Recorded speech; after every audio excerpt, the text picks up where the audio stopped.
Baik, Assalamualaikum warahmatullahi wabarakatuh. Perkenalkan, nama saya Halid, dengan NIM F221222088. Jadi mungkin di sini saya akan mempresentasikan hasil kerja saya terkait studio desain bangunan bentang lebar. Langsung saja masuk pada analisis lokasi tapak. Pemilihan lokasi, tentunya lokasi sesuai dengan peraturan daerah Kota Palu pasal 33 kawasan pariwisata sebagaimana dimaksud dalam pasal 27 huruf E seluas lebih kurang 76 hektar meliputi Kecamatan Mantikulore dan Kecamatan Palu Timur. Tersedianya infrastruktur seperti jaringan air bersih, listrik, telekomunikasi dan lainnya. Infrastruktur tersebut merupakan sarana pendukung bagi pengguna aktivitas dalam bangunan. Pencapaian ke lokasi sangat efektif karena dapat dijangkau transportasi umum. Lokasi mempunyai daya tarik bagi masyarakat. Lokasi juga harus mudah dicapai dan minimum jalan tol atau gate kawasan terminal stasiun ataupun bandara. Dan dari kendaraan pribadi maupun kendaraan umum. Tentunya umum zonasi untuk PPK sebagaimana yang dimaksud pada ayat 1 huruf A. Nah, menurut peraturan perdanya, Peraturan Daerah Kota Palu nomor 16 tentang RT RW Kota Palu tahun 2010-2030, pada kawasan ini diperuntukkan sebagai kawasan strategis kota, yaitu daerah yang memiliki indikasi untuk program kawasan strategis pertumbuhan sosial budaya. Nah, ketentuan lokasi untuk yang sesuai dengan peruntukan bangunan kesenian Provinsi Sulawesi Tengah yang mendukung fungsi dan karakteristik lokasi. Nah, selanjutnya tujuan ini melakukan analisis tapak guna melihat bagaimana kondisi tapak yang lebih baik untuk diperuntukkan sebagai lokasi tempat berdirinya bangunan yang sesuai dengan fungsinya. Terus kriteria luas tapak efisien untuk bangunan 7.000 sampai 10.000 meter persegi. Tersedianya infrastruktur mendukung aktivitas pengguna, mendukung pembangunan gedung yang diperuntukkan sebagai gedung kesenian. Nah, dasar pertimbangan luas tapak, aksesibilitas menuju tapak, existing sekitar tapak. Nah, analisis di sini kita ambil ada dua. Yang pertama itu terletak di Jalan Muhammad Tamrin dengan terletak di Jalan Esparman. Nah, Muhammad Tamrin ini Kelurahan Besusu Tengah, Kecamatan Palu Timur, Kota Palu, Sulawesi Tengah. Hasil pengukuran dengan menggunakan program Google Map diketahui luas site adalah 9.175 meter persegi, dan di Jalan Esparman ini terletak di Kelurahan Besusu Tengah, Kecamatan Palu Timur, Kota Palu, Sulawesi Tengah. Hasil pengukurannya menggunakan program Google Map diketahui luas site-nya itu sebesar 11.105 meter persegi. Nah, selanjutnya output yang dihasilkan pada pengukuran kemarin, kita memilih di Jalan Muhammad Tamrin yang menjadi lokasi tempat berdirinya bangunan nanti, karena di situ memiliki tapak yang mungkin bisa dibilang lebih efisien dan cocok, dan ini masuk sesuai analisis dari apa yang menjadi aturan-aturan ataupun perda yang ada di Kota Palu. Mungkin di sini ada juga foto-fotonya, ada 6 foto di bawah kita ambil kemarin. Nah, mungkin ini saya akan jelaskan terkait dia punya kepadatan di lokasi tapak. Nah, kepadatan kendaraan di jalan tol Muhammad Tamrin pada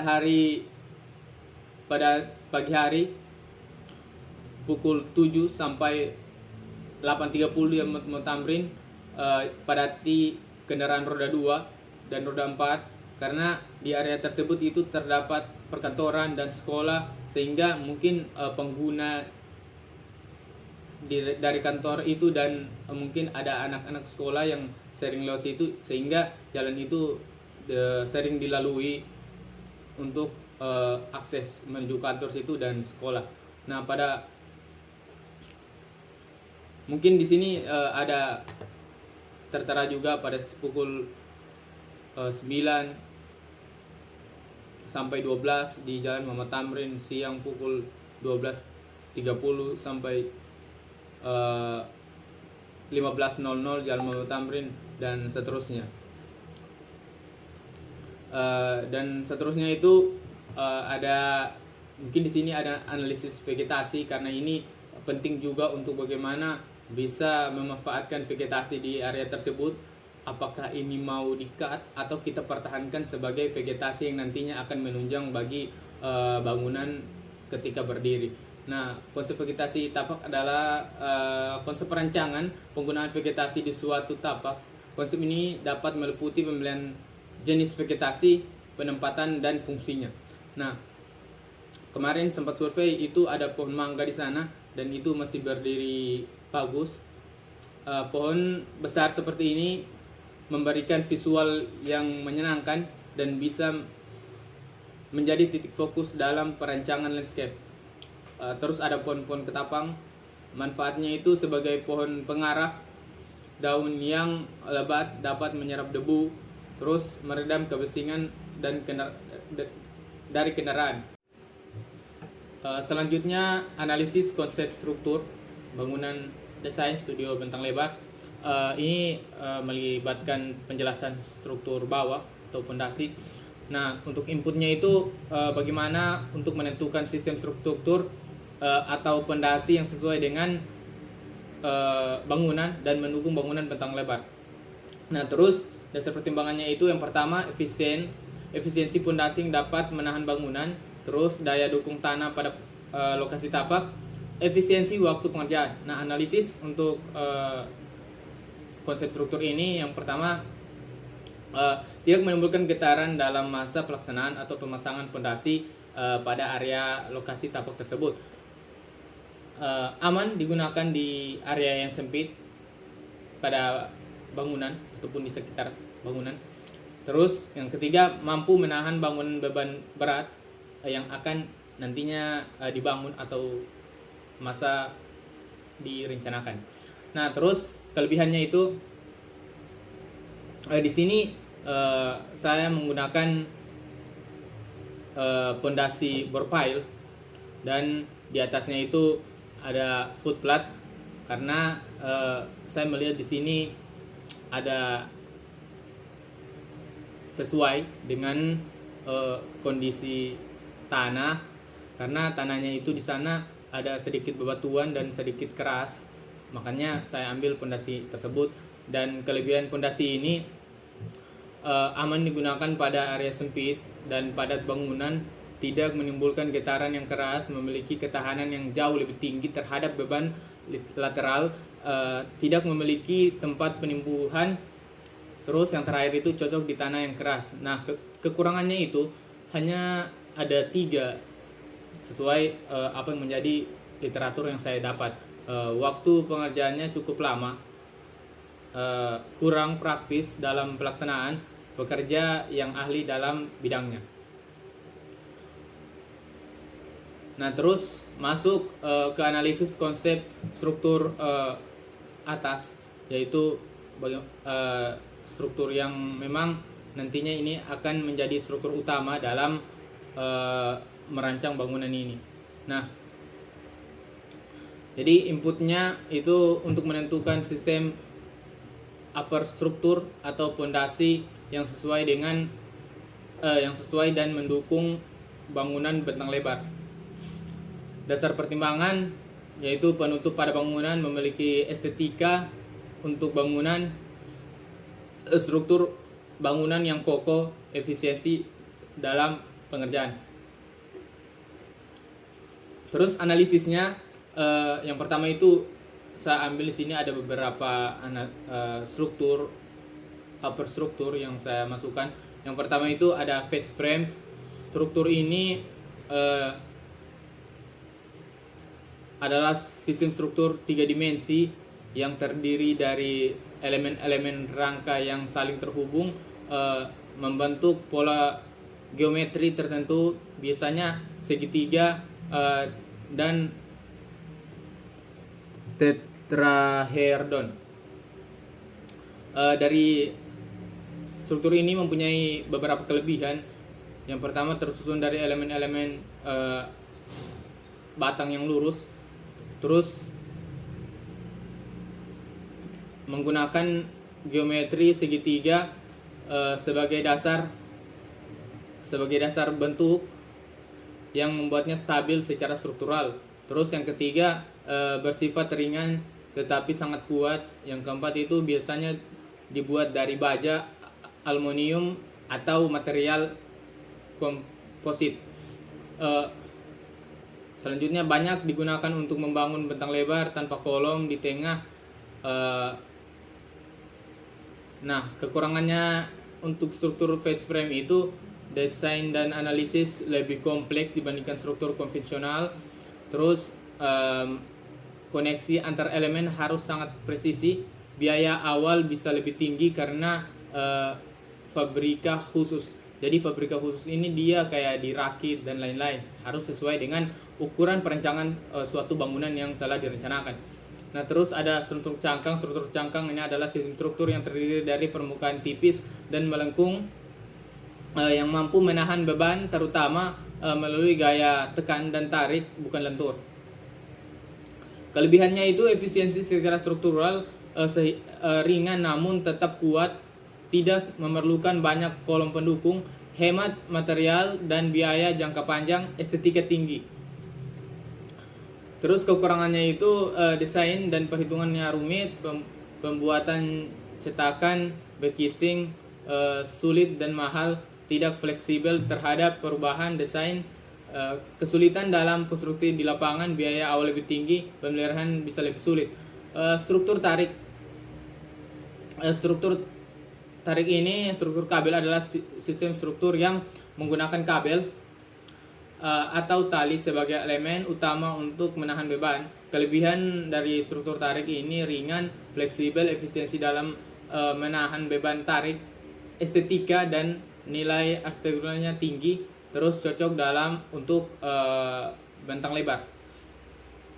Kekurangan, tidak bisa menahan gaya tekan, perlu sistem penyeimbang tambahan, sensitif terhadap angin dan getaran, terus memerlukan perawatan berkala, terus instalasi dan tegangan harus presisi. Terus ada struktur membran juga. Struktur membran adalah struktur yang menggunakan material tipis, fleksibel dan elastis seperti kain berlapis, PVC, PTFE atau ETFE sebagai elemen utama penutup. Kelebihan struktur ini, struktur membran ringan, terus efisien, menutup bentang luas, estetika tinggi, pemasangan cepat dalam pemasangan, transparansi dan pencahayaannya alami. Beberapa jenis membran tembus cahaya, memungkinkan cahaya alami masuk tanpa silau.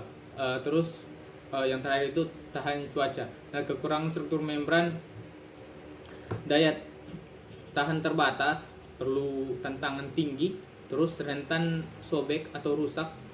Pemeliharaannya itu cukup rumit dan harus rutin dibersihkan. Terus isolasi suara dan panas kurang. Yang terakhir itu ada struktur lipat. Struktur lipat adalah sistem struktur yang terbentuk dari permukaan datar, biasanya pelat tipis yang disusun dan dilipat membentuk bidang-bidang bersudut tajam seperti origami arsitektural. Nah, kelebihannya itu stabilitas dan kekurangan tinggi. menggunakan stabilitas dan kekuatan tinggi, terus menggunakan material secara efisien, visual yang unik dan estetik, cocok untuk bentang menengah, kemudahan dalam pembuatan backcasting modular. Terus kekurangannya itu desain dan pemeliharannya rumit, kesulitan dalam konstruksi, penggunaan terbatas, keterbatasan material, pemeliharaan sudut dan sambungan. Nah, jadi ada beberapa analisis yang saya tampilkan di sini, akan tetapi saya memilih hanya satu saja untuk bagaimana bisa membangun sebuah bangunan kesenian. Outputnya dari hasil analisis upper struktur dapat kita amati dan simpulkan bahwa struktur yang digunakan untuk bangunan yaitu adalah struktur cangkang, karena struktur cangkang ini lebih ringan namun kuat. Nah, terus tidak memerlukan banyak kolom pendukung. Terus jadi soal bicara estetika, jadi kalau soal bicara estetika yang lebih kompleks estetikanya ketika dibuat, yaitu struktur cangkang, karena bisa kita lihat dari banyak bangunan-bangunan yang terkenal di dunia, yaitu bangunan bentang lebar, banyak yang menggunakan struktur cangkang untuk membuat bangunan. Terus selanjutnya kita masuk di konsep utilitas. Tujuannya untuk merencanakan sistem utilitas sebagai bentuk pendukung dan sarana prasarana dari aktivitas pengguna bangunan, dan sebagai strategi dalam desain untuk mendapatkan kenyamanan para pengunjung pengguna bangunan. Dasar pertimbangannya mudah dalam pelaksanaan, penunjang pengguna atau pelaku aktivitas ramah terhadap lingkungan, mendukung fungsi bangunan. Sistem penanggulangan kebakaran. Nah, fungsi utama yaitu alat pemadam api ringan atau yang biasa kita kenal APAR adalah sistem memadamkan atau mengendalikan kebakaran kecil sebelum api membesar dan sulit dikendalikan. APAR dirancang untuk digunakan pada tahap awal kebakaran sehingga dapat mencegah penyebaran api yang sangat luas. Terus fire sprinkler system adalah sistem pemadam kebakaran otomatis yang dirancang untuk mendeteksi dan merespon cepat terhadap kebakaran di dalam gedung. Sistem ini bekerja dengan menyemprotkan media air ke area yang terdeteksi adanya api. Terus hidran ini biasanya ada di luar bangunan. Jadi hidran ini adalah titik sambungan yang berfungsi sebagai sumber air untuk memadamkan kebakaran. Hidran ini juga bagian penting dari sistem proteksi kebakaran aktif yang memungkinkan petugas memadam kebakaran mengakses air dengan cepat dan efisien. Nah, terus juga ada fire truck, adalah kendaraan khusus yang dirancang untuk memadamkan api yang menangani berbagai situasi darurat kebakaran. Mobil ini dilengkapi dengan peralatan seperti pompa air, selang pemadam kebakaran, dan peralatan penyelamatan untuk membantu memadamkan api dan menyelamatkan nyawa di dalam gedung tersebut ketika terjadi kebakaran. Nah, ini mungkin ada juga gambar terkait bagaimana polanya ketika ada suatu kebakaran. Nah, ini ada sprinkler di atas di plafon, terus ada juga APAR di setiap sudut bangunan. Nah, ini berlaku di lantai 1 dan lantai 2. Terus di luarnya juga ini tempat ada bagaimana skemanya nanti ketika ada kebakaran, ada mobil di luar dan hidran untuk bagaimana nanti ketika terjadi kebakaran yang cukup besar bisa dipadamkan secara aman dan tidak mengganggu keadaan di luar bangunan. Terus Ada juga untuk konsep analisis konsep utilitas selanjutnya itu ada tujuannya input untuk merencanakan sistem utilitas bentuk pendukung sarana prasarana aktivitas bangunan dan sebagai strategi dalam mendesain untuk mendapatkan kenyamanan para pengunjung atau pengguna bangunan.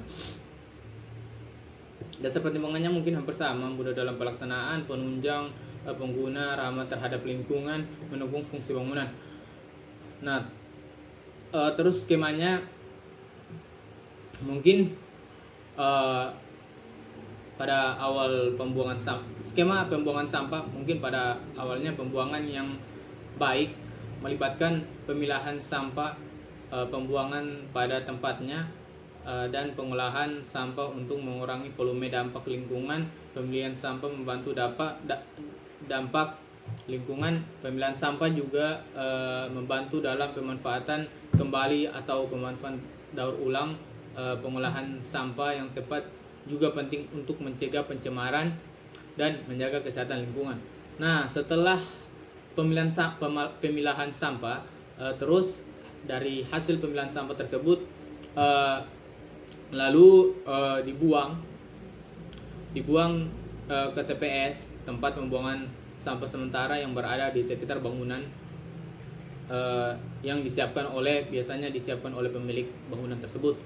Terus setelah sampah melalui TPS, seterusnya sampah itu dimuat ke truk untuk dimuat dan dibawa ke TPA, tempat pembuangan akhir.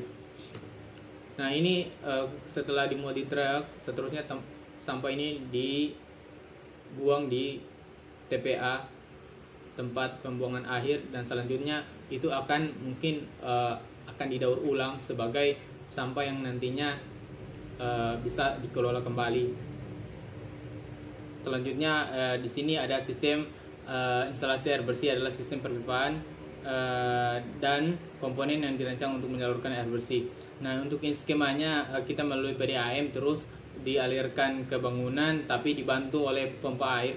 Nah, terus mengalir langsung ke water reservoir. Terus ada juga di sini turn water. Nah, terus turn water ini mengalir ke water filter. Nah, setelah itu baru didistribusikan di tiap-tiap kayak di misalnya di kran, shower, dan wastafel. Nah, selanjutnya langsung lanjut ke penggunaan instalasi air kotor. Nah, setelah air kotor melalui saluran-saluran terus masuk ke bak kontrol. Nah, setelah bak kontrol itu lanjut lagi ke bak penguraian anaerob, terus masuk lagi dia di proses pengolahan lebih lanjut. Setelah melalui proses pengolahan, air ditampung di bak penampung lalu dimanfaatkan sebagai sistem pemadam kebakaran hidran dan dimanfaatkan untuk menyiram sedikit tanaman yang berada di sekitar tapak untuk menyuburkan tanaman di sekitar tapak tersebut. Nah, terus lanjut pada konsep bentuk. Nah, tadi kan sudah saya jelaskan terkait struktur apa yang saya mau pakai untuk bangunan gedung kesenian ini. Nah, terus struktur yang digunakan yaitu struktur cangkang. Nah, jadi saya pakai bentuk dasar yaitu cangkangnya kura-kura. Nah, cangkangnya kura-kura ini kan agak melengkung. Jadi dia sebagai pelindung dari kura-kura tersebut. Nah, di bagian atasnya ini sebagai penutup atau tempat berlindungnya kura-kura, sama halnya dengan bangunannya saya. Jadi konsepnya itu bentuknya seperti cangkang kura-kura, di atasnya itu sebagai penutup dari bangunan tersebut. Nah, terus sebagai penahan atau penopang, dia analoginya sebagai kaki kura-kura di bagian strukturnya ini. Dia sebagai tumpuan atau kaki kura-kura. Nah, di sini lanjut masuk pada gambar kerja. Yang pertama itu ada denah lantai 1. Nah, denah lantai 1-nya ini untuk pintu masuknya itu ada di sebelah kanan. Terus setelah masuk langsung dapat lobby sebagai nantinya akan menjadi ruang tunggu untuk pemesanan tiket dan lain-lain. Nah, terus untuk pintu masuk juga ada di bagian sebelah kiri. Ini masuknya pintu masuk untuk para eh, pengguna, sekaligus nantinya yang akan tampil, karena di sebelah kiri ini juga sudah tersedia nantinya ruang rias, ruang ganti, dari situ gudang penyimpanan, ada juga ruang panitia dan lain-lain. Ada juga ruang latihan. Terus selanjutnya itu di lantai 2-nya mungkin agak simpel saja saya buat, karena di sini cuma hanya ada kelihatan panggung saja, dan tempat duduk peserta ataupun penonton nantinya. Nah, lanjut pada gambar kerja selanjutnya, yaitu ada tampak dari bangunan tersebut. Di sini ada tampak depan dan tampak belakang, mungkin bisa dilihat dengan skala 1:400 sesuai apa yang menjadi standar dari ketetapan dosen.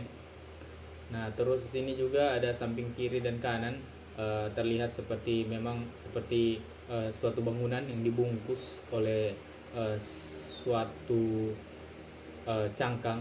Nah, ini analoginya tadi dari kura-kura. Jadi kura-kura ini isi dalamnya yang dikurung oleh suatu cangkang untuk melindungi dari bahaya, ataupun kalau dalam bangunan itu dari kayak sinar matahari dan lain-lain, dan angin, yang sehingga itu cepat dan dapat merusak suatu bangunan. Nah, terus setelah ditampak ada juga potongan AA-nya. Mungkin di sini juga bisa dilihat potongan AA. Jadi di dalamnya itu ada panggung yang kelihatan, terus ada kursi untuk penonton dan lantai 2-nya. Nah, terus potongan BB-nya ini simpel juga. Nah, terus di sini masuk pada detail pondasi dan detail tangga.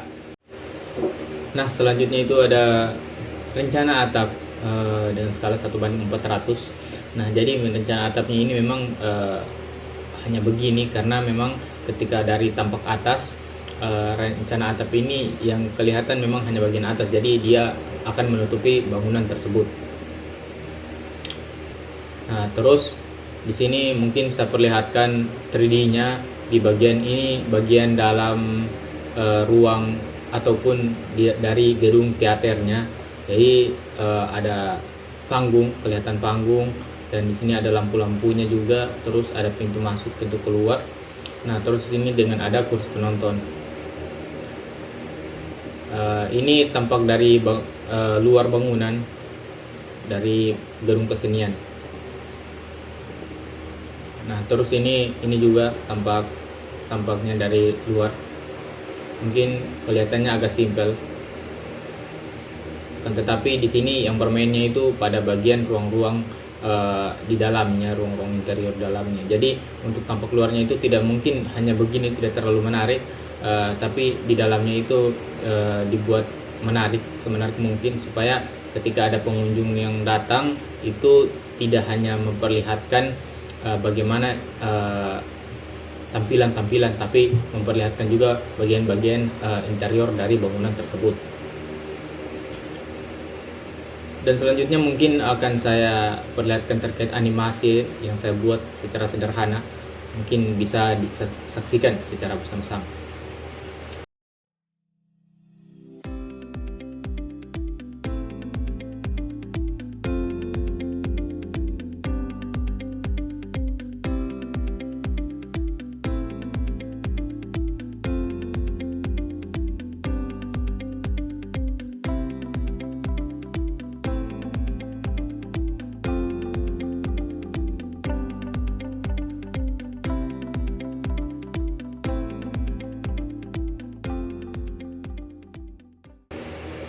Oke, mungkin itulah presentasi dari saya. Mungkin ketika ada kekurangan ataupun kelebihan. Kalau ada kelebihan mungkin itu datangnya dari Allah Subhanahu wa taala. Ketika ada kekurangan itu datangnya dari saya sendiri. Jadi mohon dimaafkan Bapak Ibu dosen. Wabillahi taufiq wal hidayah. Wassalamualaikum warahmatullahi wabarakatuh.